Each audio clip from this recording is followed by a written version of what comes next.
Chapter 38. Rimuru Pav. Right now, I am near the western part of the continent, close to the border of the Holy Empire of Ruburios. This is the country that Veldora destroyed 250 years ago. Now, it seems to have stabilized and is maintaining itself quite well. I've also heard that they have formed some kind of council in the western nations. Shizu told me that they established this council to defend themselves from the looming menace of monstrous threats and the demons that attack the western nations per Guy's order. I've also heard that its place of operation is in Ingrassia, the nation where Shizu is famous as the conqueror of flames. It's a good thing that, up until now, Shizu has only revealed her first name and not her full name. This way, when I establish my country and name it after my last name, people won't immediately make the connection between me and Shizu. I'm fine if they find out after we've established our nation and formed alliances with other nations. However, if they find out before then, who knows what they might do. Because humans are often delusional, they tend to believe what they think and act based on emotions. Considering all these things, there is a chance that some people might think that I kidnapped Shizu and come up with some absurd bullshit like that. Acting impulsively on their emotions, they might resort to attacking my country, and personally, I don't care what they do. However, I'd prefer they didn't attack my country because I have no desire to kill humans for unnecessary reasons. If I were to do something like that, there is a chance that they would all gather together and attack my country, then I'd have to kill all humans in the world. And I don't want that, because even if they are the worst creatures in the entire existence, excluding some people of course, Velda loved them and always made sure that they wouldn't go extinct. I don't want to see his efforts go to waste. Besides, if I were to do something like that, he might get upset, whether he's in the afterlife or not. But who knows if he's in the afterlife? Still, I don't like the idea of upsetting him. So, it would be best if humans didn't know about my country for some time. Well, whatever happens in the future, I'll deal with it when the time comes. There's no point in thinking about it now. Right now, only Veldora is with me. Shizu was going to come, but she remembered that she needs to go to one of the human countries. They sent a letter to every country asking for help because there are some demons attacking them. I sent Diablo with her just in case. I don't know why, but I just felt like I should send him. Well, now we are almost there. We can teleport there in under a billionth part of a second, but you know, it's nice to fly sometimes. As we come closer to the border, I can see the destruction that is going on, as well as the battle between humans and demons. So Guy has sent demons from his lineage. Well, he is doing his job, so let them do their business, and I will do the thing that I came here for. Where are they? Where are they? Found ya. Why are there only 2 insects? There should be 3. Some time ago, when the dimensional layer was distorted, I felt 3 individuals entering the material world. And now, only 2 are present. Where did the third one go? I clearly sensed 3 individuals entering the material world from the other world, or we could say the seal world, or to be more precise, the demi-spiritual. The demi-spiritual world is different from the semi-spiritual world, but at the same time, it shares similarities. The semi-spiritual world possesses properties of both the physical and spiritual worlds, allowing mystical entities to exist there while still being bound by physical rules. Similarly, the demi-spiritual world shares these properties, allowing mystical entities to coexist within its world while being bound to physical laws. However, it is different from the semi-spiritual world because it was not created by Veldanava when he created the world. The demi-spiritual world was created during the fight between Velda and the world-destroying dragon, Ivaraj. During their battle, a gap was formed between dimensions and dimensional layers, within which all the aura released by Ivaraj during his fight with Velda is present. The demi-spiritual world is as large as, or slightly smaller than, the semi-spiritual world. This world is also connected to the dimension that Ivaraj has sealed. The demi-spiritual world is also referred to as the cryptid world.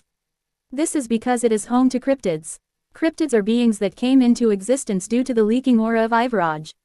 Most of them are mindless beasts displaying a wide range of appearances, from mammals like foxes and rabbits to more exotic forms such as insects like beetles and wasps. They seem to vary in size. While many start as small creatures, they possess the remarkable ability to grow into massive beasts over time. If a cryptid gains sufficient power and intelligence, it can undergo a transformative process, allowing it to assume humanoid form. These evolved cryptids are known as Majin. Cryptids hold significant power within the world's hierarchy, with some individuals demonstrating potential to become comparable to true dragons. This is why cryptids are considered one of the powerful races in the world. For example, there's Zelenus. He is the king of all insectoids, the first intelligent cryptid born from Ivoraj's leaking magicules. When he was first born, he didn't know what to do, isolated in the cryptid world. When Velda visited that world, he discovered Zelenus, the lone cryptid displaying intelligence. And are ever curious, Velda named him Zelenus, and thus the first insector was born. I don't know the current situation in the cryptid world or Zelenus's status, and I don't care about it either. Whether that world lives or dies for all I care. Anyway, the main thing is, why are there only 2 individuals and not 3? Less than seal, do you know about this? Greater than, less than yes, master.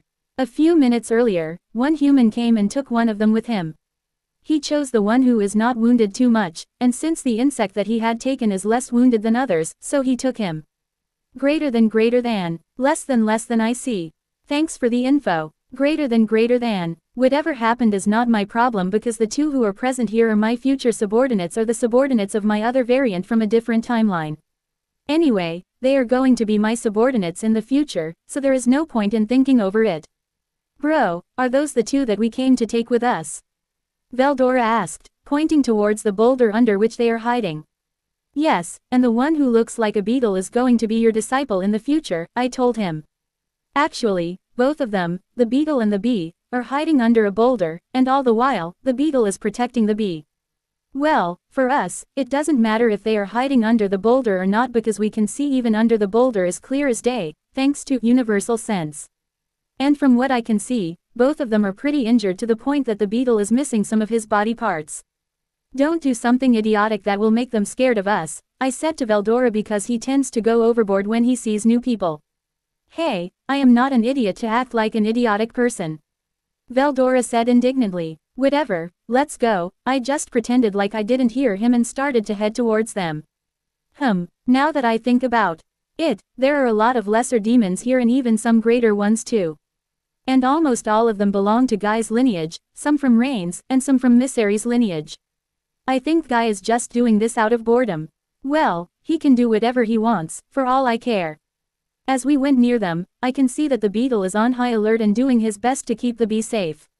Are you hurt, little guy? I asked them as we approached. As I spoke, Veldora and I made our presence clear. Actually, because we were hiding our presence, they weren't aware of us until I spoke. Who are you? The beetle asked, all the while trying to hide the bee behind him and protect her from us. Are you, here to hurt us? The bee asked from behind him. No, little guys, I am not here to hurt you. Instead, I am here to help you. I saw that you were in trouble, so I thought of helping you, I said to them and extended my hand for them to take. They seemed to be hesitant for a while, but after they talked with each other, the beetle finally took my hand, still showing caution around us and trying to protect the bee behind him. Don't worry, guys, I won't harm you, and it seems that you are injured. Let me fix you, I said. Before they could say anything, I lifted the beetle. I see, so some of his body parts are missing. What should I do? Wait, if I were to give him some of my magicules along with some Hihirokane metal, then it should be enough. The Hihirokane metal that is in my imaginary space is bathed in my aura, and if this metal, along with some of my magicules, were given to him, they would react with my magicules and act like a catalyst, fusing with his body. It's because if my magicules were to fuse with him, then the metal that reacts with my magicules will also react with his and fuse with it. That will be good, and in this way, he will be strong too. Yes, that's what I am going to do now. Less than seal, fix him. Fuse magicules along with some Hihirokane metal and make him good as new. Greater than, less than understood. Greater than, and just like that, Seal repaired him in seconds. Now he's done, the only thing remaining is the bee. Come here, I said to her and took her. Well, she doesn't have that much damage, only slight injuries here and there, and her magicules are low. This is not too much damage. I don't think I need to do the same thing that I did with the beetle. If I give her a name, then that will be enough to make her good as new. You are in good condition compared to him, I said and put her beside the beetle. Would you like to be my subordinates? I asked them. Even though they are subordinates of my variants from other timelines, I would still like them to choose to serve me willingly, rather than forcefully. Will we be safe? Will you protect us? The bee asked me. Yes, if you choose to become my subordinates, then I will protect you and even train you to become strong, I said to them. Will I be strong enough to protect her? The beetle asked. Yes, you will be strong enough to protect her, and not only her but stronger than your father, I assured them. I knew both of them were Zelenus's children, and Zelenus himself was as strong as Velgrand, or perhaps even stronger. In that case, we would like to become your subordinates. We will pledge our eternal and undying loyalty to you, our new master, Beetle and Bee both said and bowed. I see. As proof that from now on you're my subordinates, I will grant you names. You, the Beetle, will be Zejin, and you, the Bee, will be Apito, I declared and named them. And just like that, some of my magicules left me and engulfed them, and soon a cocoon was formed around them. What is this? Less than seal. Greater than less than master, because of naming and the high amount of magicules that are given by us during the naming process, it triggered their evolution. And now they are in the process of evolution. In 1 week, their evolution will be complete. Greater than, I see. If that's the case, then I should just teleport them to our place. Hey, Otaku Dragon, our work here is done, and after 1 or 2 weeks, you can start to train him, I said to Veldora as I teleported them to our place. I see, so let's go. I can't wait to show my future disciple my greatness. Kuhahahahahahahahaha, Veldora exclaimed. Yeah, do whatever you want. For now, you should head home and look after them. In the meantime, I will visit Guy, I said to Veldora and started to fly towards the north. Actually, there is no major reason behind my sudden decision to go to Guy's place. It's just that it's been almost 10 years since I met Vels, and that's why I decided to visit his place today. But the main reason behind my visit is that I am just bored of staying in the forest for too long. Before long, I am near the North Continent. I can sense the demons inside the place, and I can also sense Rain, Misery, Vels, Guy, and wait, who is with Guy? So Leon is there as well. Well, no problem, it doesn't matter if he's here or not. I am not going for him anyway. But I should wear my mask. As I wore my mask, I entered the Ice Palace. It is as beautiful as I remember. And there they are, sitting on the balcony and drinking tea. Why is Guy acting like that? Don't tell me that Leon is his next prey. Rest in peace, Leon. Even though I don't know much about you and I don't want to know about you either, you were still a great demon lord and a good-hearted person. So rest in peace, my fellow demon lord. Now that I look closely at him, I can see that he has Metatron, an angelic series skill. He doesn't seem that strong for an ultimate skill holder. Wait, am I the only one who thinks that he is weak, or has the world become this weak? Whatever. But this is not a good thing because what if he gets controlled by Blondie or the person who will wield Michael after him? Well, not my problem. Even if he comes in my way, then I will just crush him along with whoever ordered him. Simple as that. Less than wait. Master, I have a suggestion. Greater than, I have a bad feeling about this. Greater than what is it? Less than, how about we upgrade or evolve his skills? Less than, I knew it, she is up to something again. Greater than and why is that? I don't think that is necessary. Also, even if he gets controlled, then we will break the control circuit or we can just kill him or whoever is in possession of Michael. Less than, well, you are right, but I don't think that is a good idea because in this way, there is a possibility that things will become boring again.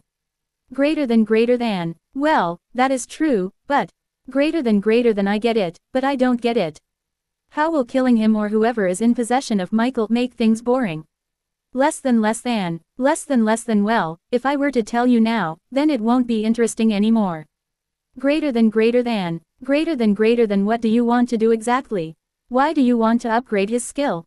Tell me. Less than, I don't know what you are talking about. It must be your imagination. Greater than, just say it. I know you are plotting something, didn't you? Less than, fine. I just want to see if we integrate some extra skills into one ultimate skill, then will that skill evolve? Greater than, that is a good point, and now I am curious too. Less than, so let's do this. Greater than, fine, you win for this time. Less than, giving in. Less than, he. Greater than, smug voices. Greater than you planned this, didn't you? Less than, it's just your imagination. Greater than, in Raphael's voice. Greater than, don't act like this, you have emotions. Less than, I don't know what you are talking about. I just wanted to do some experiments. Greater than, last part in a very low voice. Greater than, see, you said it yourself that you wanted to do experiments. Less than, number. It was just your imagination. Greater than, you. Forget it. Less than, concealing defeat. Less than, he. Greater than, victory noises. Now, some may argue that Seal is acting too independently and not fulfilling her role as Rimuru's skill. However, if you think that way, you are wrong because they are no longer master and skill, they are now husband and wife, and their interactions reflect this. So, don't say that Seal should revert back to her Mana's self because that is not going to happen. I should just forget the conversation I had with Seal. Yeah, that would be good. How have you been, Guy? I said after sneaking up behind him, trying to scare him, in process making my presence known. Yo, it's you, huh? I was going to attack, thinking that someone just snuck into my place, Guy said, approaching me, and we exchanged a handshakes before fist bumping.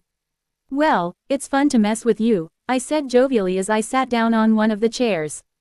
So what's the reason behind you coming here? Is it Velzard? Guy asked me. Well, yes and no. Don't tell her, but yesterday I married to my second wife, I said to Guy in a very low voice because if Vels found out that I am here to fool around and not to see her, she will eat me alive. Well, you are going to die soon. Good luck, and I hope you will survive, Guy said, showing sympathy to me. Yeah, I hope too, I agreed with him. Guy, who is this? Someone spoke in the middle of our conversation. Ah, Leon, I almost forgot about you. You can ask whatever you want. After all, how can I not answer your questions? Guy said to Leon in a very weird way that I don't want to describe. Yep, now it's confirmed, Leon is Guy's next target. I don't want your weird talk. Just tell me who this person is, Leon said to Guy in a cold and irritated voice. This guy definitely has some balls to talk to Guy like this. He is a special person, and I can't tell you about him, at least not right now. But remember this, if you go against him, then I have to end you, even if I have to throw my desires away, Guy said to Leon in a serious voice. Third person Pav. As Guy said that, the room became silent. Rimuru didn't care about what Guy said, so he just sat in his place as if nothing had happened. Guy also sat as if nothing had happened. For him, saying something like this was natural. Even though Guy was attracted to Leon, he was still good friends with Rimuru. Guy became friends with Rimuru shortly after his birth, and they are very good friends. Rimuru's tendency to intimidate or scare him is a totally different thing, but still, he respects Rimuru a lot. And by a lot, it means a lot. And that's why, for him, saying things like this is natural. And there is one more reason, and that is he doesn't want to anger Rimuru by any means. The thing is, Leon has come to his place. If, by any chance, Leon angers Rimuru, then Guy will also have to face an angry Rimuru, and he doesn't want to see Rimuru angry again. Right now, Leon is the most shaken person among them, and it's because of what Guy has just said. It's because he had never ever thought that someone like Guy could say that he would kill someone for someone else. And this shocked him to his very core. Not only that, but the fact that the person Guy mentioned he would kill for going against is the very same person who came with Storm Dragon Veldora to his place 14 years ago. Right now, that person and Guy are talking and acting like old acquaintances, and that made Leon more wary of this person. But despite all of his thoughts, he decided to keep his mouth shut, at least for this time, because who knows what will happen if he said something that might accidentally make them angry. A wise choice indeed. Guy, don't scare him like that, Rimuru said to Guy after sensing that Leon is disturbed. Well, that wasn't my initial thought, but I guess my way of talking was a bit rough, Guy said, not caring much about what he said. Well, aside from that, you are Leon, right? It seems that you have Metatron, Rimuru said to Leon after getting confirmation of his name. Right now, Leon is in a state of shock, wonder, and fear. It's because when Rimuru said his skill's name, Leon is shocked to his very core. First, he is shocked because of how someone is able to find out about his ultimate skill. From his perspective, it is impossible because he had never told anyone about his ultimate skill. Heck, he didn't even tell anyone that he has any ultimate skill in the first place. Secondly, he is pondering that this world is not small but big, far bigger than he could have imagined. And in this world, someone like Rimuru exists with such terrifying power to tell people's skills with just one glance. Lastly, he is filled with fear at the thought of what people like Rimuru could do with such power. Just contemplating the destruction they can cause makes him shudder. And now the exact same person is in front of him, looking at him, and talking with him. If he said something wrong, then no one would come to his help, not even Guy. This fact made him more fearful of the current situation. But still, he gathered his courage to talk because if he didn't answer them, the chances of the person in front of him becoming angry would increase, and he doesn't want that. Well, yes, I have that skill. But how did you know about it? Leon asked Rimuru, but the fear and curiosity in his voice were sensed by Guy and Rimuru. Dude, now you are scaring him a lot more than I did. And you, Leon, don't think about this too much because these things are normal for him, Guy said to both of them. Now, Leon is more curious about this person's identity because Guy had never talked to anyone in this way before. Leon is seeing Guy act so casually with someone for the first time, which made him more curious about this mysterious person's identity. Well, I am not scaring him or anything, I just asked him. And as for you, Leon, I know many more things, enough that you can't even comprehend with those things, so just don't think too much on that. Consider this as a way of starting a good relationship, I guess, Rimuru said, giving Seal the signal to start Leon's ultimate skills evolution, or we can say, integration. Actually, Rimuru doesn't care about starting any good or bad relationship with Leon. He doesn't give a damn shit about Leon or anyone besides the people close to him. For him, whether they live or die doesn't matter, but he needs an excuse to evolve his ultimate skill. He could evolve Leon's skill without telling him, or even if they knew it was his doing, he could make them shut up with his power. But that's not Rimuru's way of doing things. He doesn't like to abuse the power he has too much. He abuses his power on some occasions, but not for something as trivial as evolving someone's skill. So he just said that. After receiving the signal from Rimuru, Seal happily began her experiment. Less than I, the goddess Seal Tempest, order you, the voice of the world, to integrate the extra skills Thought Acceleration, Chant Annulment, Multi-Layer Barrier, Spatial Domination, Demon Lord's Hockey, Universal Sense, into individual Leon Cromwell's ultimate skill, Purity King, Metatron. Greater than Seal, do you really need to use skills like Demon Lord's Hockey, Universal Sense, and Chant Annulment? Aren't those some of the most powerful skills, even if they fit into the extra skills category? Is it really necessary to use those skills? Less than yes, Master, it is needed because if the skills are not powerful enough, then it won't be able to evolve the ultimate skill. Additionally, Metatron doesn't have any sub-skills. The user of Metatron only gets the ability to purify and use energy in its purest state, along with the ability to wield spiritrons.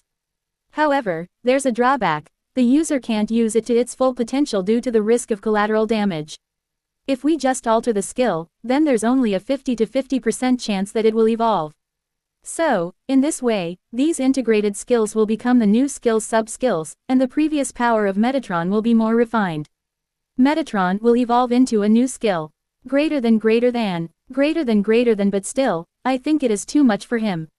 Anyway, what happened is happened, and now I am interested to see the Metatron's evolution and the new skill that will come with the evolution.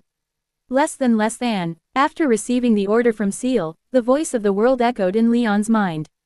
Order received. Integrating extra skills Thought Acceleration, Chant Annulment, Multi-Layer Barrier, Spatial Domination, Demon Lord's Hockey, Universal Sense, into individual Leon Cromwell's ultimate skill Purity King, Metatron successful. Purity King. Metatron has evolved into ultimate skill Brilliance King, Surya. That fulfills the order. As the voice of the world announced, Metatron's integration was completed, the ultimate power within Leon changed, his skill refined, becoming more powerful than before. Seeing the sudden increase in his power and his skill getting altered and evolved, Leon couldn't contain his thoughts anymore, and in a state of shock, he let those thoughts out. Who are you? What are you? How did you do that? How did you know about my skill? How did you change it? What are you? Leon said all of this in a shocked voice. Easy, Leon, take it easy. Something like this is normal for him. For the time being, you should return to your place because you seem pretty distressed, Guy said to Leon, seeing him out of character. I think that too, Leon said, preparing to leave. Misery. Guy called his maid. Yes, Guy-sama, Misery answered Guy and appeared in front of him, bowing. Go and escort Leon to his place. Guy ordered Misery to escort Leon. Yes, Guy-sama, Misery once again bowed and left with Leon. Well, his reaction was certainly funny, Rimuru commented to no one in particular. You sure have a tendency to play with people's skills, Guy said to him as they both took a sip of their wine that Rain had just served them. Well, it was not entirely my plan, but I do enjoy people's funny reactions, Rimuru replied to him. They were about to continue their conversation, but the sudden decrease in temperature stopped them. My Tilda, aren't you the one enjoying yourself? Velzard said in a sickly sweet voice, with a smile on her face that didn't reach her eyes. First, you didn't visit me for nearly 10 years, and even after coming here, you are fooling around, Velzard said, now standing in front of Rimuru while he sweated. Well, you see, Rimuru tried to say something, but he was unable to come up with any excuse. So, after failing to come up with an excuse, Rimuru glanced at Guy for help, but Guy just turned his head in the opposite direction, staring into the sky from the open balcony. Today's stars look pretty, right Rain? Guy said, pretending he hadn't seen Rimuru glancing at him. I ain't gonna talk with her when she is angry. Go deal with your problem by yourself. You are the strongest after all. These were Guy's thoughts. You traitor. And how are you seeing stars when it is still day outside, and plus there is an ice storm going on? These were Rimuru's thoughts. Well, let's go to my room and have a detailed talk, Vel said as she dragged Rimuru into her room. From that day on, no one saw Rimuru and Velzard for a week. When they finally appeared, Velzard had a satisfied look, but as for Rimuru, his mood was so happy that anyone who saw him in at least a month period of time after that week thought that he had just seen something heavenly or he had done something that most people would die for. Guys, I evolved Leon's skill early because I made many changes in my story. Therefore, it's now impossible for the situation from the lane where Seal needed to evolve or alter Leon's skill to occur. So, I adjusted the timeline and evolved Leon's skill ahead of schedule compared to the canon. Additionally, Luminous's unique skill, Lust, evolved into Lustful King, Asmodeus during Veldora's attack on her country. This happened because there was no Chronoa Chloe to help her. Also, Hinata is nowhere near as strong as Chloe, so she had to fight alone. In her rage and desperation to save her country, her unique skill evolved into the ultimate skill. To be continued.